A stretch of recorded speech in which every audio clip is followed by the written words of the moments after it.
Well, it's that time of year when most of us are just wishing against the teams we hate, or we might be mad at Tom Brady for not beating the Dallas Cowboys. But it's most certainly that time of year where we wonder, is Tom Brady coming back? Is he going to retire? What's happening? Former NBA scout and sports analyst Antonio Williams is joining me right now to talk about exactly that. What's up, everybody? Once again, I'm Jackie Ray. You can follow me on all things social media at Jackie Ray TV. And as promised, you see that smiling face repping the WNBA sweatshirt. I love it. That's Antonio Williams. You can follow him at a.williams sports. Don't forget to hit that notification bell, that subscribe button. Follow us on all we do here on the Fumble. I'm not excited to talk about this topic just because, I don't care about football right now because the Saints ain't in it. But Antonio, before we dive into this topic, I know you saw Monday Night Football and that debacle. What did you think about the game in general, specifically how Tom Brady looked?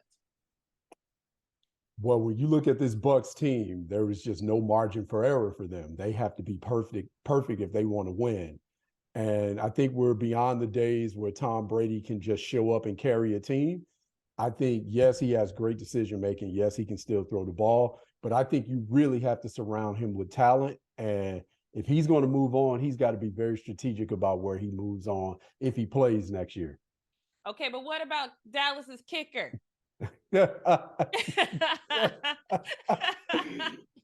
So when I saw the first one, I was like, okay, it happens, right? Mm-hmm. And this is what the NFL was looking for when they moved the extra point back, because they didn't want it to be a layup. Mm-hmm. And how many times have we seen extra points decide games where teams have to go for two? This is going back to when they missed the second one. I was literally thinking about my days when I played Pop Warner football, when we didn't even kick field goals. Just go for two every time, right? We didn't have anybody that could kick. So when I was watching it, I was thinking, man, and at some point they're going to need him. So you have to keep throwing him out there. Right. But if you keep running him out there and he keeps missing field goal, extra point, you got to wonder, are you doing more damage than helping him? And, to his credit, he finally made one, but good Lord. He looked like he was on the take, right? He did. And so my concern is, and I know Cowboy Nation going to get mad about this, but this was not a typical situation for the Cowboys.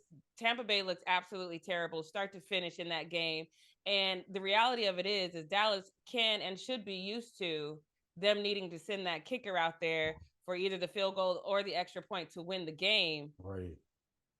I did have a bunch of y'all lost memes prepared. I'm still saving those for Sunday. Saving them for Sunday. But let's move on, because the post game, I think no matter what your job is, you've all heard that departing speech from some executive in your company or whatever.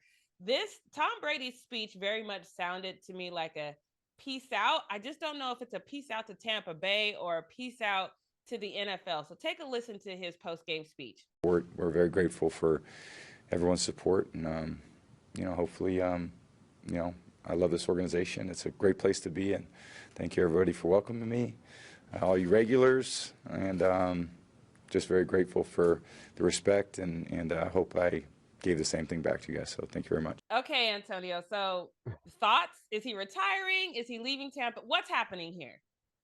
I'm always of the mindset that you play until they tell you to go home. And for me, what does Chris Rock always say? You are only as faithful as your options. Don't believe Chris Rock. Don't believe that. So with that being said, Tom Brady will have some options in the offseason. And the option isn't just retiring. There will be teams that want him. Maybe the Raiders want him. Maybe Miami wants to revisit it. They were going behind the scenes, tampering, doing all those things, trying to get him and Sean Payton. So, maybe they revisit that. Especially given the fact that we don't really know. And of course, this is bigger than football, what happens with Tua as it relates to his health. So with that being said, if you're one of these teams that are on the cusp, again, you have talent and you just want Tom Brady to come in and be the caretaker of that talent, which is what he did when they won the Super Bowl. I think those are the teams that are going to look at Tom Brady. So for me, I think there will be options. People will want to date Tom Brady, not just the women out there.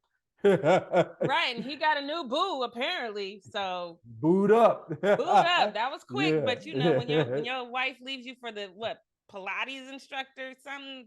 Okay, get who you get, Tom Brady. I ain't even mad at you, but I do wonder with all the emotional damage that this what happened between he and his wife actually how that impacted him on the field. Does he want to? You can't take a break at this age, so you either are retiring or you're coming back. But I do think some therapy or something is needed. But do you think he wants to run it back because now he doesn't have this emotional damage or baggage? I think that could be part of it. I think, to go into an off season where you're fully focused on just being the best at your craft and you don't have the personal things hanging over your head. Of course, it's always some pulling and tugging when you have relatively young kids and you've gone through a divorce and they're living through and living in two households. Of course, there's going to be some sacrifice made there. But if he can approach the off season like he normally does, because remember, he took 11 days off during training camp, and that is so unlike Tom Brady to take a minute or a second off. And again, I'll say this: other quarterbacks do it too, where they are super focused, and Tom Brady isn't the only hyper focused guy. But with that being said, I don't think if he has the opportunity to go through the offseason to really approach and not have to worry about, hey, are you going to stay home or not? I think Tom Brady plays football again next year. I think that sometimes, especially when you're at the caliber, when you have the career and the resume that Tom Brady has, the last thing you want to do is leave out on a sour note. But I think sometimes when you do that, you end up like Brett Favre, and all of a sudden you stealing money from poor Black people. So maybe, maybe, and not getting convicted. We still see you, Brett Favre. But Yes, we anyway, do. but maybe this is just the writing on the wall. You're 45. I get that he definitely limits the hits that he's on, but I don't know. I just don't want to see him go out on a very low note. But he could come to New Orleans if he was so inclined. Do you think something like that could happen? We said a team that has some talent that's ready to go. Shots fired. Dang. That's what we said. A team that's ready to go. No argument there. We just gonna move on past that. But either way, I definitely wish Tom Brady the best. It was disappointing to see him. This is the first time that he's lost to the Cowboys. So I guess there's a first time for everything. I just wish this wasn't the first time. So whatever he does, I definitely wish him the best. But Antonio, tell everybody again what you're up to, where they can see that smiling face of yours, and your social media handle. Everybody, you can follow me to Sports Connect at a.williamsports, giving you all that sports content, hashtag RTO Real Talk Only. We talk about a number of things in sports. I also do commentating as well in the basketball world. So follow your boy. All right, you guys. Thank you guys again for joining us. If you haven't hit that subscribe button and that notification bell, do it right now. Tom, don't listen to Antonio. We'll get it together if you come. I promise. I promise.